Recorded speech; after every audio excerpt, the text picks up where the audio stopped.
When we first started this, right? The ego makes us like, oh yeah, we healed. We were healing. We were healing. And this is 2013. Techniques like mindfulness, meditation, body scans, and mindful breathing help us observe our thoughts and emotions without judgment. The same way that our country prepares for war is the same way we have to prepare for our peace. Transition plan was, I'm going to go off to a new location, a new state, a new school, and it's going to be a new start. It's going to be a new me. I should have went and changed my name too. Maybe it could have been official. Welcome back to Conscious Educators, the heart-centered classroom. I'm Ronnie Solomon, your host, and as always, I'm here to share and connect with my co-host, Michael Mills. Soul Brother, how are you doing today? I'm feeling fantastic, Rodney. Thank you for asking. Excited to dive into today's episode. Hello to all the listeners out there. Thank you for joining us. We appreciate you, and thank you for being here. Yeah, so today we're going to explore the core essence of what we call conscious education. And this is like looking through the metaphor of a caterpillar transforming into a butterfly. And just like when a caterpillar goes into the cocoon, it is consuming for it to have all the necessary substance it needs to transform into its next stage. And we're going to be diving into our core principles of what we call embodiment, transformation, and awakening. And these pillars form the foundation of our approach and are crucial for creating a heart-centered, educational, youth-led environment. That's right, Rodney. Just as a caterpillar prepares in its cocoon before emerging as a butterfly, these principles guide us through a process of self-discovery and growth, helping us to create a more mindful and emotionally intelligent space for educators and students alike. Yeah, and I'm going to start with embodiment, right? And this principle is really about building our foundation for calm, building our foundation of awareness, and really beginning to merge back into the present moment. And this is necessary before we can move into transformation. Having the ability to be here, having the ability to develop skill sets of non-judgmental mindsets, having the ability to transform negative energy into at least something neutral, or at least taking the edge off just a little bit. And this is the key. This includes mindfulness. This includes breath work. This includes gentle movement. This begins to introduce the knowledge of adverse childhood experiences, transforming into positive childhood experiences. And this embodiment is the foundation that really helps you navigate the inner world and model the emotional intelligence and regulation our students need. Exactly, Rodney. And transformation is about embracing your authentic self, akin to the caterpillar undergoing metamorphosis within the cocoon. This principle encourages deep self-exploration, shedding limiting beliefs, integrating restorative practices. By transforming ourselves, we can guide our students through our own transformation. Yeah, man. And finally, brother, can you tell us about this concept of awakening and why awakening is so important in our educational approach? And this is one of my favorite because this awakening is that spark. Awakening is about igniting your passion for education. Why did I show up? Why am I here? Why did I wake up today? And like the butterfly emerging and spreading its wings, it focuses on optimism, right? Not pessimism, optimism. Purpose and connection to something greater than yourself. So it's something greater than yourself that's actually still connected to yourself. When we awaken to our true potential, it inspires our students to do the same. It's about creating a classroom environment that fosters curiosity, inquiry, creativity, and a sense of possibility, infinite possibility. Yeah, man, and that's essential. So now that we have summarized these core principles, let's take a deeper dive into each one, and we're going to begin this journey through looking deeper into embodiment. So, Mike, why don't you begin by explaining why embodiment is such a critical component of conscious education? Absolutely, Rodney. Embodiment is like being the calm anchor in a storm. It involves developing present moment awareness and emotional regulation through mindfulness and meditation and other contemplative practices. By practicing these techniques, we can navigate our inner world, the outer world effectively, and model emotional regulation for our students. Techniques like mindfulness, meditation, body scans, and mindful breathing help us observe our thoughts and emotions without judgment. Yeah, man, and I definitely recognize you emphasize we have to put some work in. We have to begin to integrate some of these holistic practices in our life. And I don't know if it was you or me, I think you said that at staff development one time, right? The same way that our country prepares for war is the same way we have to prepare for our peace. And that is no shot at our military, but they are efficient. My brother was just talking to me on the phone now. He was out doing a simulation of soldiers being dropped down nowhere, and they had to live there for a week without any kind of equipment, any kind of bathrooms, and they just had to survive and build things together. And that quote popped in my head. I was like, man, who's preparing for their peace like that? Who's taking the time to really simulate experiences, to really challenge them? Who's putting themselves in environments to really test their level of embodiment? So movement, breath work, yoga, tai chi, sitting in your heart, being grateful, stillness are all necessary to help us activate that relaxation response. So that way when we're in the real activity, the classroom, we can begin to reflect that into the environment. And one thing I want to share, we talk about this extensively, is the energy of the teacher, right? Children learn to self-regulate off of healthy or dysregulated adults. Wow. So your nervous system's ability to remain in a regulated state is going to support the classroom. When we go deeper into heart coherence, we'll go deeper into co-regulation, but that all stems from embodiment. It's true. And exactly, embodiment is really about ensuring these practices live inside of our bodies. Yeah. We don't have to think about it. It's truly embodied from our inner being. And this helps us understand the impact of positive and adverse childhood experiences. We have to talk about both, right? Because there's no talking about adversity without positivity, because there's both. Yin yang. All right. There's a crossroads when an experience or a situation happens in a child's life, and it really heavily depends on if they have healthy, self-regulated adults around them, or unhealthy, dysregulated adults around them. And it's important because this has lasting effects on brain development and behavior, and this is all a part of embodiment. And this knowledge fosters empathy and allows us to better support students who may have experienced trauma.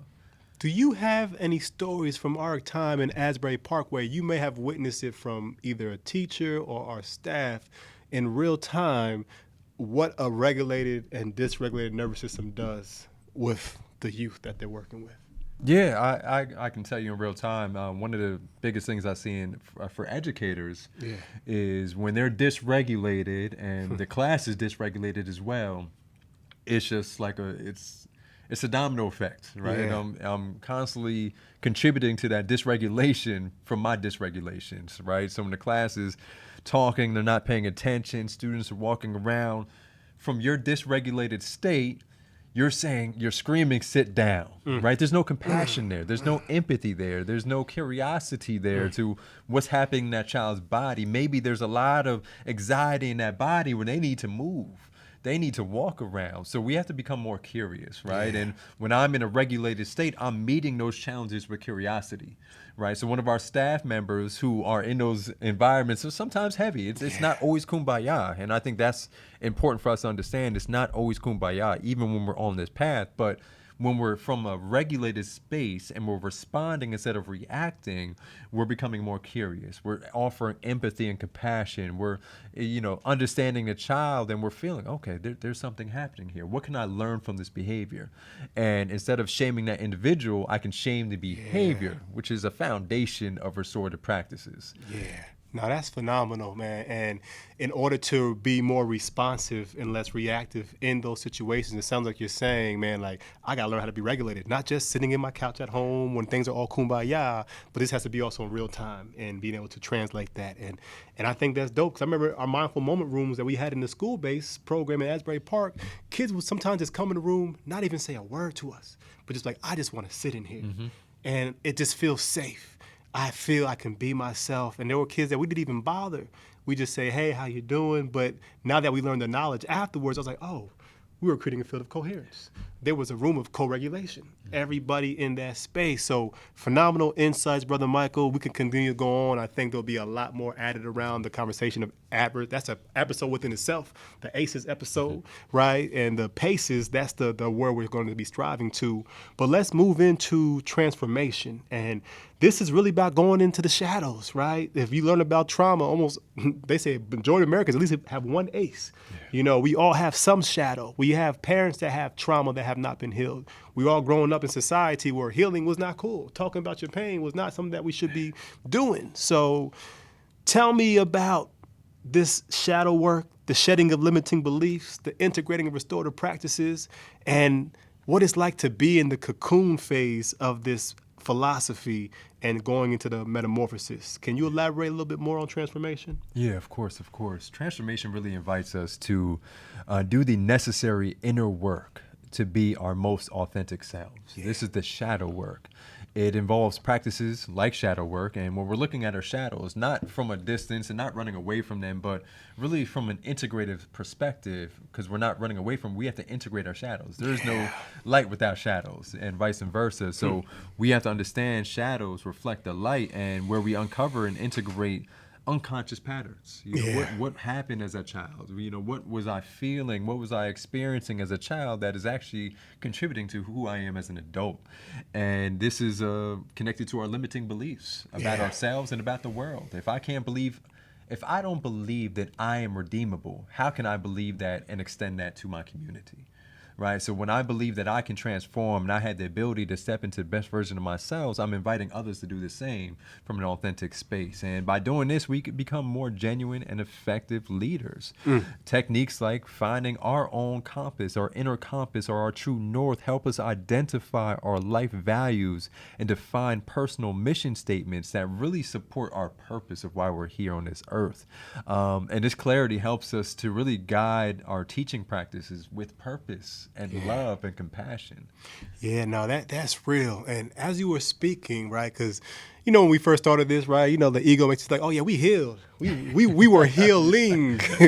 We were healing. And this is 2013 and now at 2014. But what would you say, just a little snippet, right, when did you really begin to transform? And, like, what was one of the first cocoon stages that you went into that you were conscious during this time frame of us being in kids, and what helped you navigate that transformation of facing those shadows for those who are listening in our audience? Yeah, and I call this period of my life, wherever you go, there you are.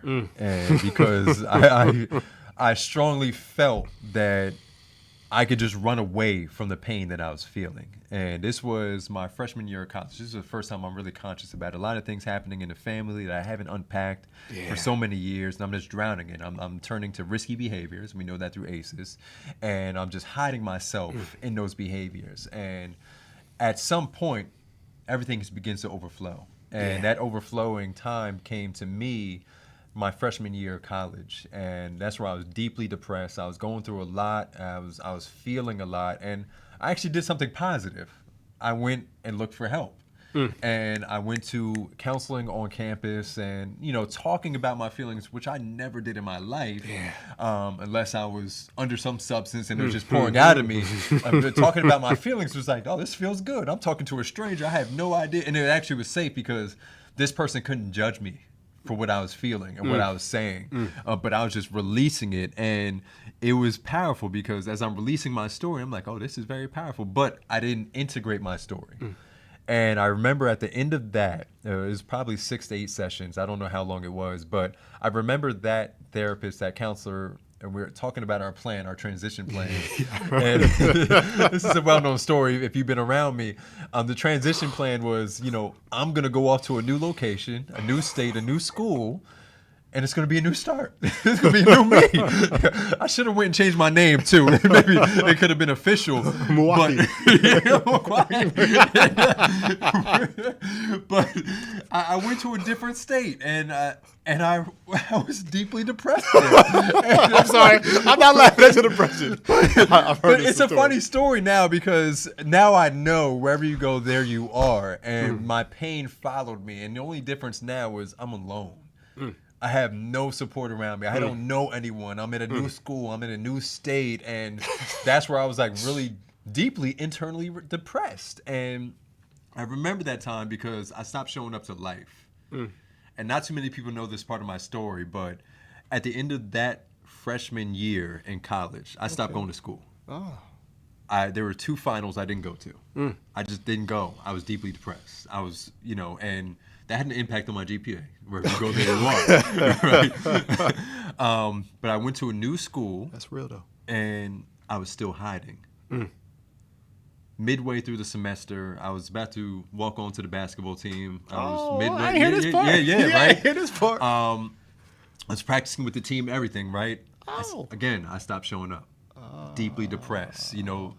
Those feelings, that pain continued to follow me wherever I went. You're going to bump into somebody on that team one day. Hope not. So I still got it if you wanted.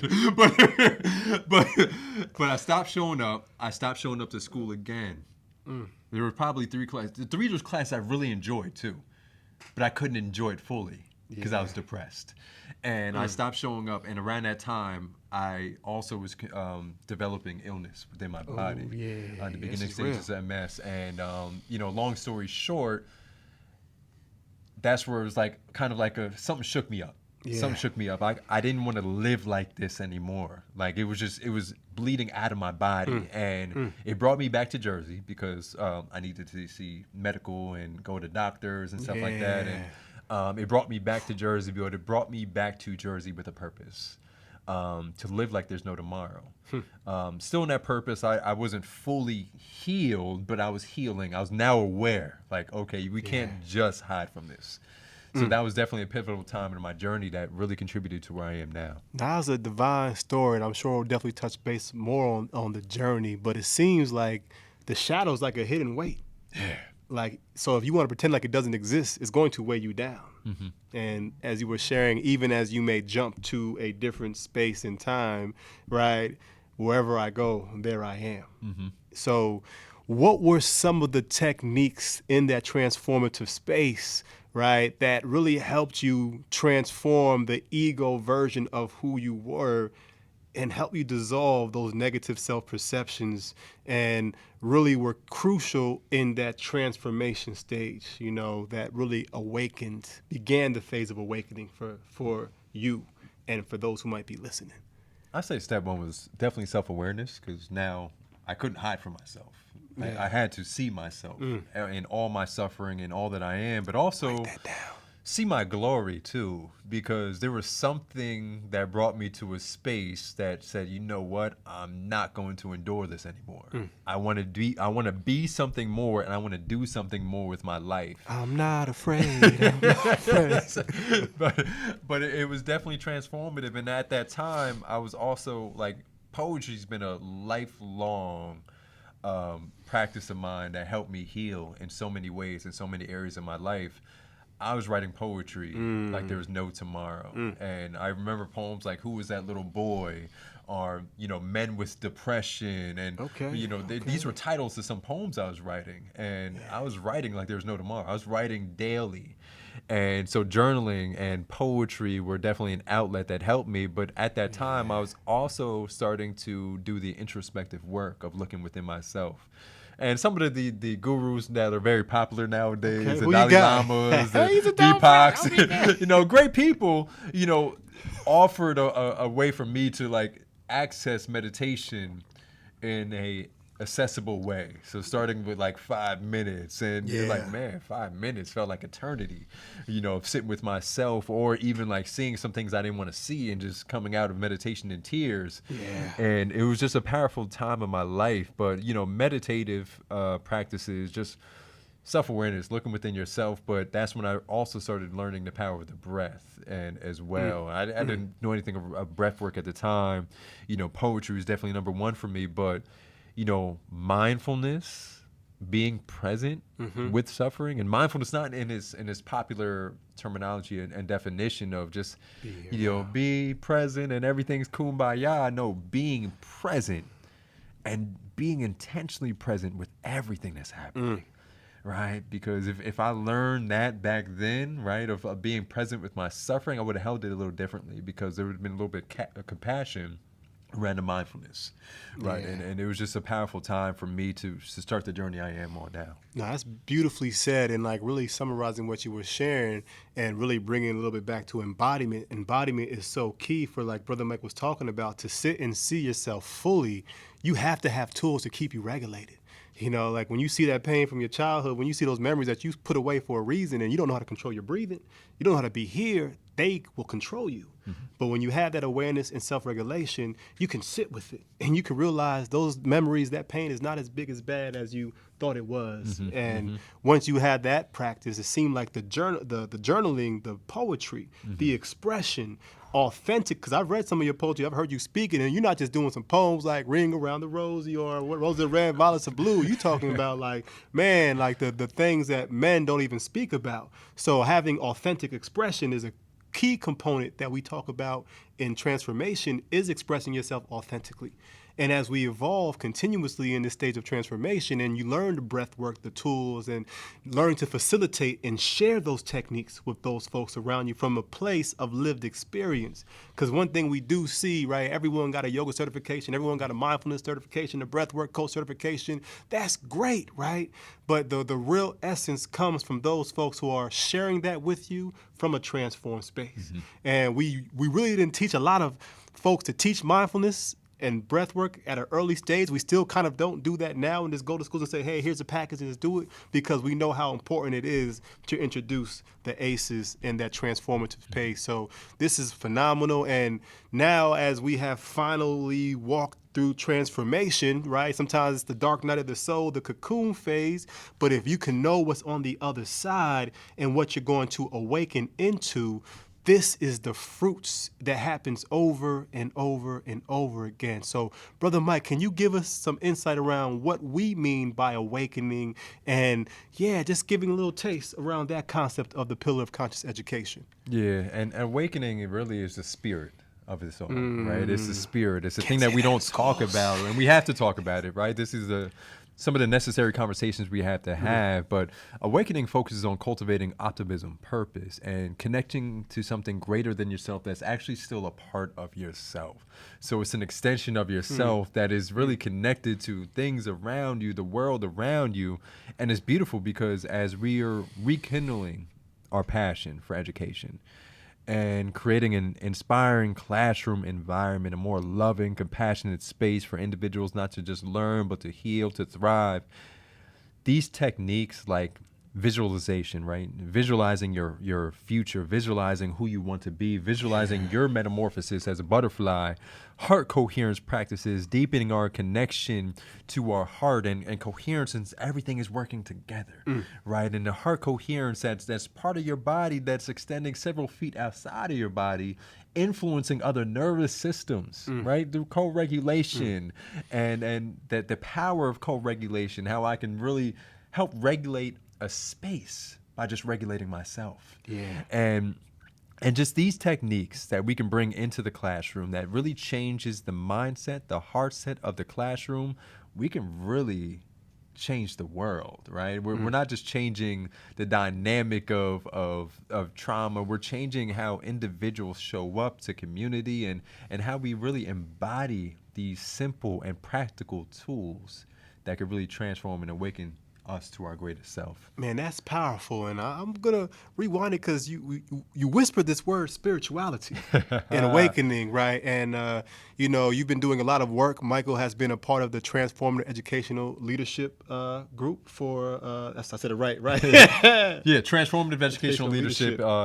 Tell man, and like they have really helped plant seeds in our organization of really understanding things that we've been doing naturally is the essence of spirituality. And you share with me that it's almost a 90% protective factor against depression, suicide, right? And the way they break down spirituality isn't in a form of being religious, isn't in a form of, having a set beliefs, but it's a way of life. Can you share some of those core principles that really make it practical and simple to bring spirit into the classroom without seeming like you're trying to impose anything or ideology into those that you're working with? Yeah, you just said it, Rodney.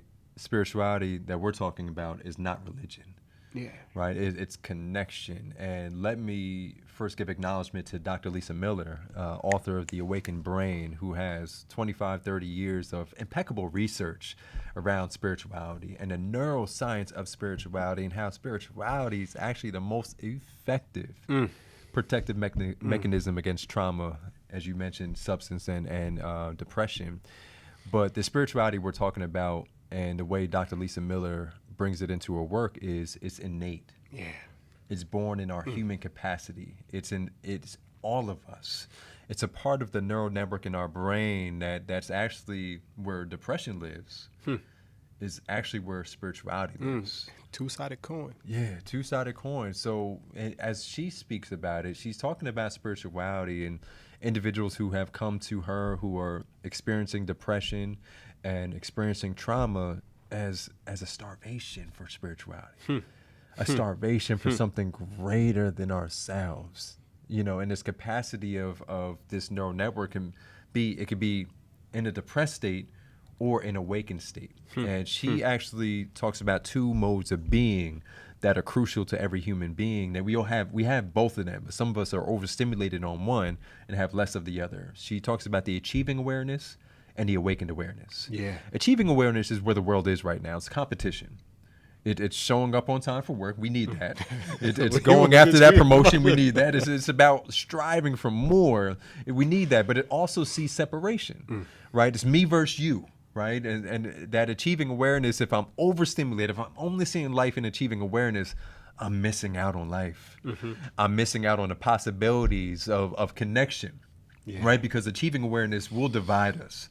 In the good times, it can support us. It can get us where we need to be. But if I'm only there, it's me versus you. Yeah. Where awakened awareness is we. It's about the integration. It's a part of our brain that doesn't see separation. It's a part of ourselves that sees ourselves connected to everything around us, humans, animals, the planet. So it's a level of interconnectedness where everything makes sense. Everything is a part of this larger whole we call life. Yeah. And it's part of our human capabilities to actually see life in awakened awareness. Why is this beneficial? Because it protects us against traumatic experiences. Yeah. It protects us against depression. It protects us against falling victim to substance abuse and suicidal ideation. And it protects us against all of that, because all of that is a reflection of us seeing the world from an isolated standpoint. Yeah. It's only me, and I'm sitting in my suffering. Like I talked about earlier, I was only in my suffering. I wasn't thinking about the suffering of the world. So the other part of that journey, and I know I'm skipping around, but the other part of that journey of me coming back to New Jersey, I came back, I became a big brother, I became a mentor, I started going to soup kitchens weekly. So that was me starting to connect to everything and seeing the suffering Mike of the the world. Mayor. And it was beautiful because that was me connecting to an awakened awareness. My suffering wasn't just my suffering. That was selfish of me. Yeah. Right? But this is a transformational experience that could actually turn my pain into purpose. Man, that's so dope. And this awakening, we're going to dive even deeper into it over and over again, but it is a crucial part of the experience. It's kind of like you see in a whole new world, and you begin to experience life around you, and there's specific techniques to create that reality. So I hope you're enjoying so far. Want to do a quick public service connection. We love hearing from our listeners. If you have any feedback on today's episode, please reach out to us on our Facebook page at kyds.nj, on Instagram at kyds_nj, or email us at info@consciouswithak.org. We love hearing from you, your feedback. We want this to be as connected space as we possibly can. And as always, your thoughts, your insights are invaluable to us, so we'd love to hear from you. Don't hesitate to share your feedback. We want to hear from you. Yeah, and also give gratitude and appreciation to all the individuals who have donated funds to support our organization, as we know every single penny makes a difference. And as we're opening our community wellness center, a space and a hub to be for educators, youth workers, and community members, your support is going to allow us to bring this work to life in more ways beyond just this podcast and our training. Thank you all for your support. It means the world to us to be in communities that we serve. So now, Michael, would love for you to lead us through a simple mindfulness embodiment practice that can be something that our audience could benefit from. Yeah, so we're going to invite us to connect to a mindful moment, a mindful minute. Might be a minute or more, a minute or less, but just inviting you to come to a comfortable position. If you're driving, I invite you to pull over.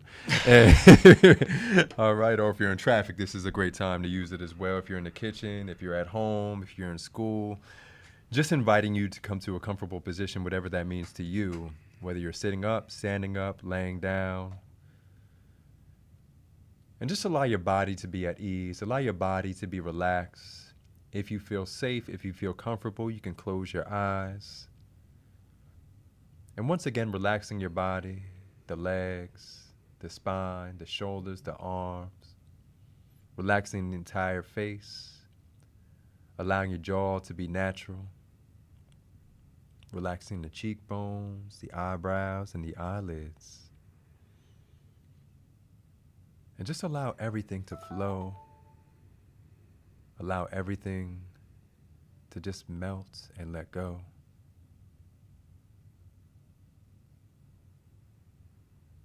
And I invite you to become fully aware of your breath right now. And maybe the breath is fast, maybe it's slow, maybe it's deep, and maybe it's shallow. But wherever you are, just notice the breath as it is.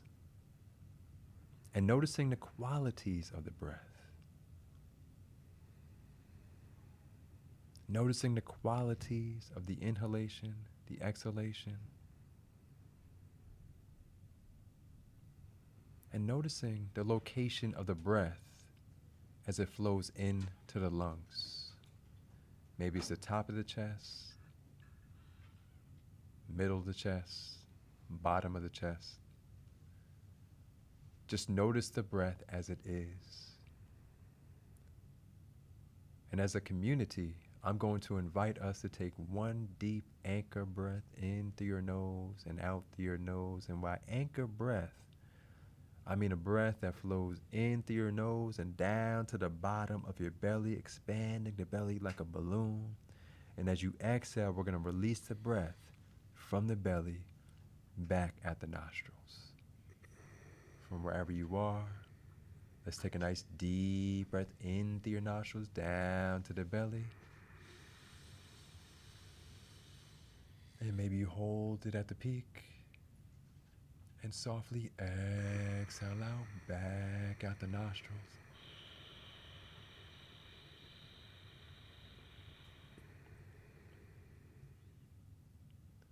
And just taking a couple more breaths at your own pace. Taking a couple more breaths at your own pace. Take a few more breaths at your own pace.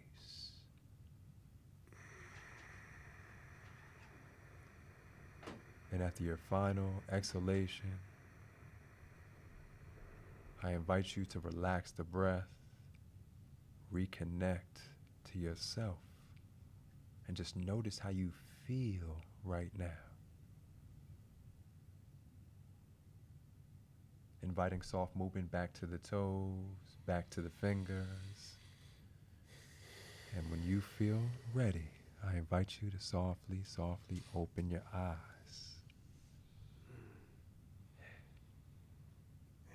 Thanks, Michael. Man, that was amazing. We gonna start calling these mindful moments instead of a minute, but it's good. I feel nice and like how a simple breath could bring that much peace. I'm sorry, because you're laughing so hard right now. But it's beautiful how a simple breath has the ability to bring us back into a state of balance. So I encourage you to try this practice whenever you get a chance. Your breath is one of the greatest therapeutic tools that you can ever have. Brings more joy and laughter, as you can see, and it also brings a lot more clarity to the mind body. So this wraps up our second episode. We hope you enjoyed our deep dive into the core principles of conscious education, embodiment, transformation, and awakening, and the key to creating a heart-centered educational environment and classroom. Join us next time as we continue exploring these principles and how we can transform your teaching practice. Thank you for joining us, everyone. Once again, we appreciate you all. We care about you all, and we love you all.